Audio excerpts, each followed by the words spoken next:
Tout ce que vous aurez fait à l'un de ces petits qui sont mes frères, c'est à moi que vous l'avez fait.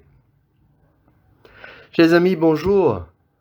C'est toujours le Père Patrick Polidor et c'est avec la même joie que je vous retrouve pour méditer ensemble une page de l'Évangile que nous propose la liturgie du jour.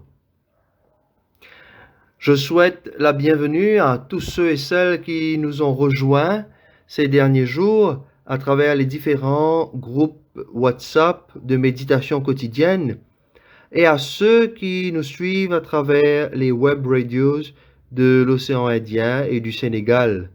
Bienvenue à chacun d'entre vous et que ce cheminement ensemble autour de la parole de Dieu puisse transformer notre vie. Aujourd'hui, nous méditons l'évangile du jour selon saint Matthieu au chapitre 25, les versets 31 à 46. Jésus parlait à ses disciples de sa venue. En ce temps-là, Jésus disait à ses disciples, « Quand le Fils de l'homme viendra dans sa gloire, et tous les anges avec lui, alors il siégera sur son trône de gloire. Toutes les nations seront rassemblées devant lui. Il séparera les hommes les uns des autres, comme le berger sépare les brebis des boucs. Il placera les brebis à sa droite et les boucs à sa gauche. Alors le roi dira à ceux qui seront à sa droite, « Venez, les bénis de mon Père, recevez en héritage le royaume préparé pour vous depuis la fondation du monde. Car j'avais faim, et vous m'avez donné à manger. J'avais soif, et vous m'avez donné à boire. J'étais un étranger, et vous m'avez accueilli. J'étais nu, et vous m'avez habillé. J'étais malade, et vous m'avez visité. J'étais en prison, et vous êtes venus jusqu'à moi. » Alors les justes lui répondront, « Seigneur, quand est-ce que nous t'avons vu? Tu avais donc faim, et nous t'avons nourri? Tu avais soif, et nous t'avons donné à boire? Tu étais un étranger, et nous t'avons accueilli? Tu étais nu, et nous t'avons habillé? Tu étais malade ou en prison? Quand sommes-nous venus jusqu'à toi? » Et le roi leur répondra, « Amen, je vous le dis, chaque fois que vous l'avez fait à l'un de ces plus petits de mes frères, c'est à moi que vous l'avez fait. » Alors il dira à ceux qui seront à sa gauche, « Allez-vous-en, loin de moi, vous les maudits, dans le feu éternel préparé pour le diable et ses anges, car j'avais faim, et vous ne m'avez pas donné à manger. J'avais soif, et vous ne m'avez pas donné à boire. J'étais un étranger, et vous ne m'avez pas accueilli. J'étais nu, et vous ne m'avez pas habillé. J'étais malade et en prison, et vous ne m'avez pas visité. » Alors ils répondront eux aussi, « Seigneur, quand avons-nous vu avoir faim, avoir soif, être nus, étrangers, malades ou en prison, sans nous mettre à ton service ?» Il leur répondra, « Amen, je vous le dis, chaque fois que vous ne l'avez pas fait à l'un de ces plus petits, c'est à moi que vous ne l'avez pas fait. » Et ils s'en iront, ceux-ci au châtiment éternel, et les justes à la vie éternelle. Acclamons la parole de Dieu.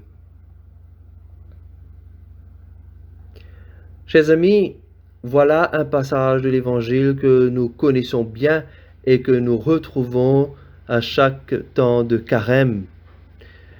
C'est le fameux texte de Matthieu qui nous parle des justes et de ceux qui ne se soucient pas de leurs frères. D'emblée, il nous faut comprendre que saint Matthieu écrit d'abord pour des Juifs qui se convertissent au christianisme. Il s'adresse à ce groupe de personnes qui sont d'abord des Juifs d'origine, mais qui veulent suivre le Christ. Dans leur religion juive, comme nous le savons très bien, le Juif est attaché à la loi. Et d'ailleurs, vous verrez dans la première lecture de ce jour, si vous avez l'occasion de la relire, elle nous vient du livre des Lévites, où le Seigneur donne déjà la loi à Moïse, ou plutôt redit à Moïse, voilà les lois et les commandements que le peuple devra suivre, s'il veut se mettre à mon service, s'il veut trouver le bonheur. Et donc, le juif est attaché à la loi. Mais il s'avère que finalement, le but avait changé. La loi, comme le dit Jésus, la loi est faite pour l'homme et non l'homme pour la loi. Le but avait changé parce que la loi était devenue le but.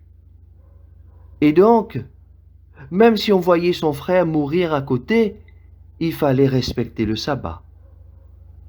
Autrement dit, c'est comme nous aujourd'hui, dire que je n'ai pas le temps d'emmener mon frère voir le médecin parce qu'il me faut aller à la messe.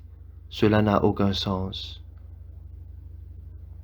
Si tu ne peux pas voir ton frère qui est dans la misère, qui a besoin de toi, qui a besoin de ton soutien, de ton écoute, de ton amitié, de ton aide, de ta générosité, comment crois-tu que tu pourras te rapprocher de Dieu? Parce que Dieu est aussi là dans ce frère qui est malade, dans ce frère qui tend les mains vers toi, qui attend une aide. Alors, chers amis, la réaction que Dieu attend de chacun de nous, elle est bien simple. Le Seigneur nous dit que nous serons jugés sur l'amour que nous aurons témoigné à nos frères. Alors ce matin, demandons à Dieu cette grâce, la grâce de reconnaître en tous ceux qui sont dans le besoin sa présence, afin que nous puissions être placés parmi les élus et jouir de sa présence éternelle. Amen. Je vous souhaite à vous tous, frères et sœurs, une excellente semaine avec le Seigneur.